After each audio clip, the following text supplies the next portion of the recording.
Hello नमस्कार दोस्तों।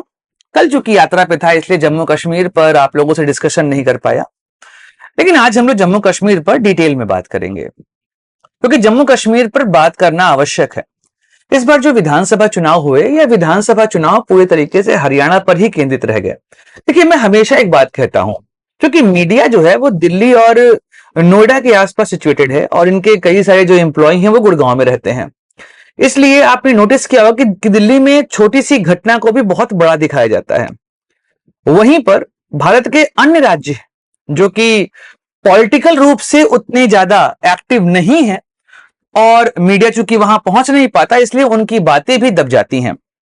आप अगर नोटिस करें तो कई सारे ऐसे राज्य हैं भारत के जिनके बारे में पूरे महीने में आपको चर्चाएं नहीं दिखाई देंगी। जम्मू कश्मीर जो कि सेंसिटिव राज्य है और वहां पर आतंकी घटनाओं के अलावा कभी और कोई न्यूज आपने नहीं पढ़ी होगी। हमेशा ये एहसास होता है कि जम्मू कश्मीर में तो सिर्फ आतंकवाद की घटनाएं ही होती हैं, लेकिन ऐसा नहीं है। जम्मू और कश्मीर यह ऐसे क्षेत्र हैं जहां पर दिक्कतें हैं, पर इसके अलावा भी वहां पे बहुत सारे ऐसे काम होते हैं जिन पर हम चर्चा कर सकते हैं। अगर आपने इन चुनावों को ध्यान से देखा जो विधानसभा के भी संपन्न हुए हैं, तो इसमें भी केवल हरियाणा की बात ज्यादा हुई। हर तरफ हरियाणा हरियाणा हरियाणा चल रहा था, जम्मू कश्मीर पर चर्चा बहुत कम हुई। लेकिन आज हम जम्मू कश्मीर पे यहां पर चर्चा करेंगे क्योंकि एग्जिट पोल के जो नतीजे आए, उन नतीजों ने एक चीज दर्शाया कि अभी जम्मू कश्मीर की जो स्थिति है वैली की और जम्मू की, यह स्थिति कुछ वैसी ही है जैसे 2019 के पहले हुआ करती थी। तो पूरी चर्चा करने वाले हैं आज की वीडियो में। नमस्कार दोस्तों, मैं सुधांशु और आप देख रहे हैं द स्वदेश।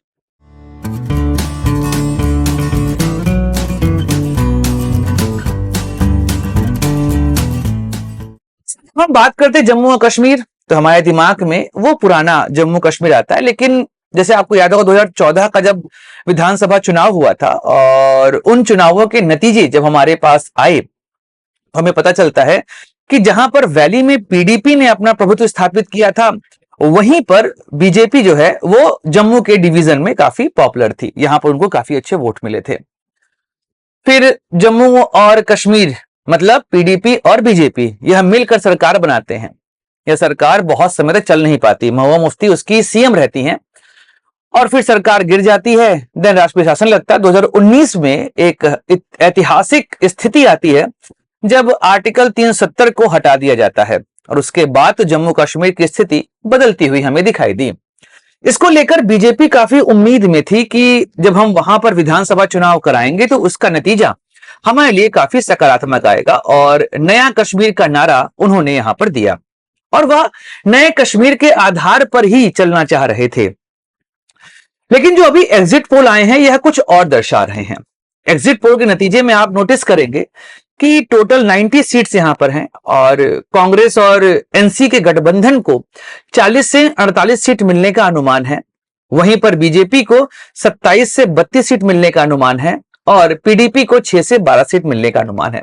बाकी छोटी पार्टियों के पास उतना खास यहां पर कोई कुछ कर दिखाने के लिए यहां पर नहीं था उनके लिए।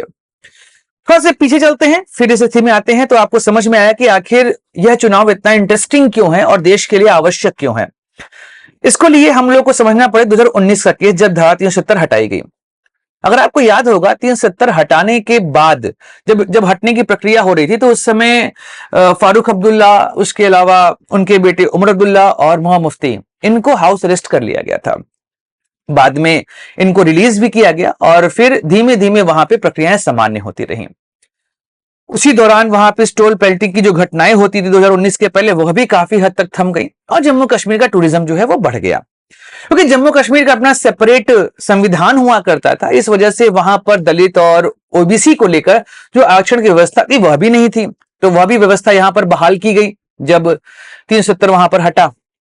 वो स्थितियां काफी बदली वहां पर। तो बीजेपी को यह एहसास हो रहा था कि क्या पता कि जम्मू में तो हमको वोट मिलते हैं, हम इस तरीके से कश्मीर मतलब वैली में भी अपने वोट बढ़ा पाएंगे। देन क्या होता है कि वहां पर परिसीमन लगता है और परिसीमन में 47 सीटें जो हैं वो वैली के पास पहुंचती, कश्मीर डिवीजन में आती हैं और 43 सीटें जो हैं वो जम्मू डिवीजन में आती हैं। इसमें जम्मू डिवीजन की सीट जो है वो बढ़ गई थी, तो ऐसे में लगभग जो मामला है वो बराबरी का हो गया था। तो यह एहसास हुआ कि बीजेपी ने ये जो परिसीमन किया है इससे उनको फायदा होता हुआ दिखाई देगा। एक और प्रक्रिया यहां पर अपनाई गई, क्योंकि 90 विधानसभा सीट है, इसमें 5 और विधानसभा सीट जो है वो बढ़ाई गई, लेकिन यह विधानसभा सीट जो बढ़ी इसके लिए उपराज्यपाल उनको नॉमिनेट करेंगे, तो इनकी संख्या 5 रखी गई। तो फिर सुप्रीम कोर्ट ने कहा कि जम्मू कश्मीर में अब वह स्थिति आ चुकी जहां पर चुनाव की घोषणा कर दी जाए। सरकार के ऊपर दबाव पड़ा और फिर सरकार ने जम्मू कश्मीर पर वहां की विधानसभा के चुनाव की घोषणा करवा दी और हरियाणा के साथ वहां पर चुनाव हुए।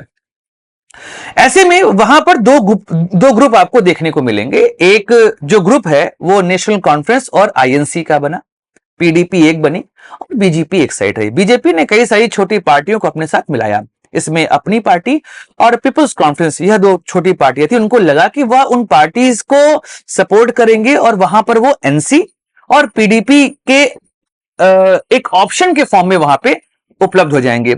लेकिन जब लोकसभा चुनाव होता है तो इन लोकसभा चुनाव में बीजेपी को यह समझ में आ गया कि उनके लिए वहां पे छोटी पार्टियां कोई खास रोल प्ले नहीं कर पा रही, क्योंकि बीजेपी के पास वैली में कैंडिडेट खड़ा करने के लिए भी कोई कैंडिडेट नहीं मिल रहा था। ये बहुत बड़ी समस्या थी बीजेपी के लिए, और बीजेपी को यह एहसास हो गया था कि अभी भी वैली में उनके लिए कुछ खास बचा नहीं है। फिर भी वो नए कश्मीर का नारा दिए। उन्होंने कहा कि जिस तरीके 370 हटने के बाद जम्मू कश्मीर की स्थिति सुधरी है, खासकर वैली की स्थिति सुधरी है, वह स्थिति बीजेपी को वोट दिलवाने में सहायक होगी। लेकिन इसी बीच में जम्मू कश्मीर में एक ग्रुप बना था 2020 में। इस ग्रुप का नाम था गुप्कार। इसमें 3 मेजर पार्टियां थी, आईएनसी, उसके अलावा फारूक अब्दुल्ला की नेशनल कॉन्फ्रेंस और पीडीपी महबूबा मुफ्ती के लीडरशिप में।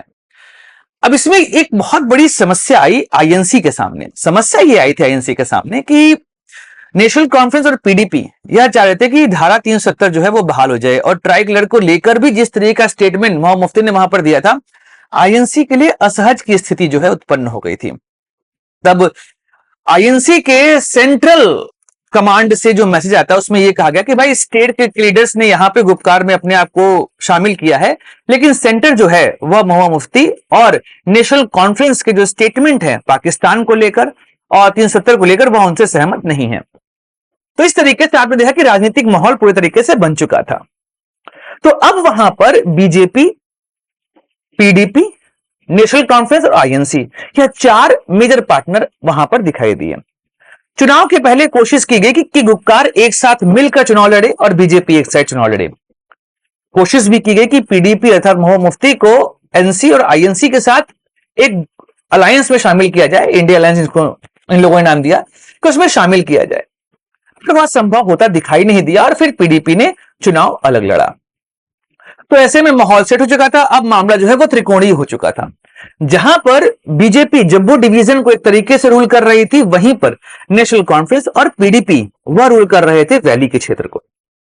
अब पूरा माहौल सेट हुआ, चुनाव की घोषणा हुई। बीजेपी के पास कहने के लिए जो सबसे इंपॉर्टेंट चीज थी वह 370 और 370 के होने के बाद डेवलपमेंट।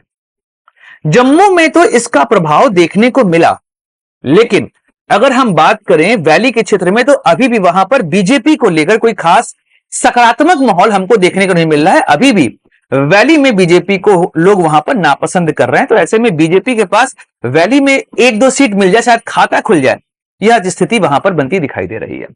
अब बात करते हैं सरकार किसकी बन सकती है। देखिए, जो एग्जिट पोल हमारे सामने आए, उन एग्जिट पोल ने एक नतीजे दिखाए कि नेशनल कॉन्फ्रेंस और आईएनसी गठबंधन यहां पर आगे चल रहा है और हो सकता है कि वह सरकार बना भी ले। लेकिन एक बड़ा आश्चर्य वाला यहां पर घटना हुआ कि अभी इलेक्शंस के रिजल्ट भी नहीं आए और बीजेपी ने कोशिश कर दी सरकार बनाने की। कैसे, समझाता हूं। 90 सीट वहां पर विधानसभा की है और 5 नॉमिनेट होंगे। ऐसे में 5 नॉमिनेशन जो है यहां पर कर दिए गए। जम्मू कश्मीर में एलजी ने 5 नॉमिनेशन कर दिए गए। तो ऐसे में 90 की जगह पे 95 जो है वह सीट अब यहां पर टोटल मेंबर हो गए विधानसभा के। ऐसे में जो जादुई आंकड़ा है जो अभी तक 46 था वो बढ़ के 48 हो गया। तो अब समस्या आ गई, क्योंकि 46 होता तो शायद आईएनसी और एनसी मिलकर सरकार बना सकते थे, जो एग्जिट पोल बता रहे हैं। लेकिन 48 तो उनकी मैक्सिमम लिमिट यहां पर दिखाई दे रही है। और फिर एक बहुत अच्छा इवेंट हुआ कि पीडीपी ने कह दिया कि हम एनसी के साथ जाने की सोच सकते हैं, और अगर ऐसा हुआ तो किंग मेकर के फॉर्म में महबूबा मुफ्ती यहां पर आएंगी और तब आईएनसी, एनसी और पीडीपी की सरकार बन सकती है। लेकिन ये राजनीति है, इस राजनीति में कोई कुछ नहीं जानता और भारत की राजनीति तो वैसे ही बड़ी शानदार होती है। अब यहां पर ये 2014 का याद करिए चुनाव, जहां पर ऐसा ही लग रहा था कि वैली में पीडीपी और जम्मू में बीजेपी, एनसी आईएनसी का कोई खास उस समय वोट नहीं था और इन दोनों ने मिलकर सरकार उस समय बनाई थी। तो ऐसे में क्या पता, जिस तरीके से 2019 में जेजेपी और बीजेपी ने मिलकर सरकार बनाया, वैसे यहां पर फिर से देखने को मिले। और मोहम्मद मुफ्ती को यह पता है कि अगर वो एनसी और आईएनसी के साथ जाएंगी तो दिक्कत उनके साथ यह है कि वहां पर कोई उनको ज्यादा भाव देगा नहीं, कुछ मिलेगा नहीं। लेकिन बीजेपी के साथ वो फिर से कुछ एक ऐसा माहौल यहां पर सेट कर सकती हैं जिससे कि उनको यहां पर अधिक से अधिक पॉलिटिकल गेन जो है वह मिल जाए। बाकी बीजेपी भी जोड़ तोड़ की राजनीति में सबसे आगे रहती है और बीजेपी सत्ता को इतने आसानी से यहां जाने देगी नहीं, क्योंकि बीजेपी को पता है कि जम्मू कश्मीर में पहला मुख्यमंत्री बनाने का उनके पास मौका इससे अच्छा फिर नहीं मिलने वाला है। तो जम्मू कश्मीर में होगा क्या, यह तो कल पता चलेगा जब हमारे पास चुनाव के नतीजे आने वाले हैं और तब मजा आएगा कि आखिर जम्मू कश्मीर सरकार किसकी बनती। क्या बीजेपी वैली में अपना खाता खोल पाएगी? क्या बीजेपी फिर से वहां पे सरकार बना सकती है जैसे 2014 में बनाई थी, या एनसी और आईएनसी यह सबको एक तरफ से साफ कर देंगे और यह मिलकर सरकार बनाएंगे? क्योंकि वैली में उमर अब्दुल्ला की पार्टी और जम्मू में कांग्रेस, यह दोनों मिलकर सरकार बना सकते हैं। चुनाव काफी इंटरेस्टिंग है। छोटी पार्टियों कोई वहां पर खास रोल नहीं है, इंजीनियर राशिद जो हैं कोई खास रोल प्ले नहीं कर रहे हैं। ये अलग बात है कि लोकसभा वह जीत के आए थे, लेकिन उनकी पार्टी यहां पर कुछ खास करती दिखाई दे नहीं रही है। सारा चुनाव जो है वह त्रिकोणीय ही दिखाई दे रहा है, एक तरफ पीडीपी, एक तरफ आईएनसी और एनसी और एक तरफ बीजेपी। और जनता ने पीडीपी को यह बता दिया कि तुम बीजेपी के साथ गए थे इसलिए तुमको यहां पर हम काट के खत्म कर दिए। सेम चीज जेजेपी के साथ हुआ हरियाणा में कि वहां पर जनता ने कहा कि बीजेपी को हम नापसंद कर रहे हैं और तुम उनके साथ गए थे इसलिए तुमको तो हम यहां नहीं चुनने वाले। तो क्या पता यह भी जो एक थॉट है कि पीडीपी कहीं बीजेपी के साथ चली न जाए, इस वजह से भी उनको शायद वोट ना मिले हों और चुनाव जो हमको त्रिकोणीय लग रहा है वह त्रिकोणीय ना होकर आमने सामने कहीं चुनाव हो जाए। बाकी कल पता चलेगा, क्योंकि देश की जनता का कुछ भी कह पाना आसान नहीं है। भारत में यहाँ की जनता बड़ी समझदार है, उनको पता है कब किसको ऊंचे उठाना है और कब किसको नीचे गिराना है। याद अपने दोस्त सुधांशु को लाइक करिए, शेयर करिए, सब्सक्राइब करिए इस चैनल को। अभी चुनावी चर्चाएं चलती रहेंगी। मिलेंगे अगले वीडियो में। जय हिंद, वंदे मातरम, भारत माता की जय।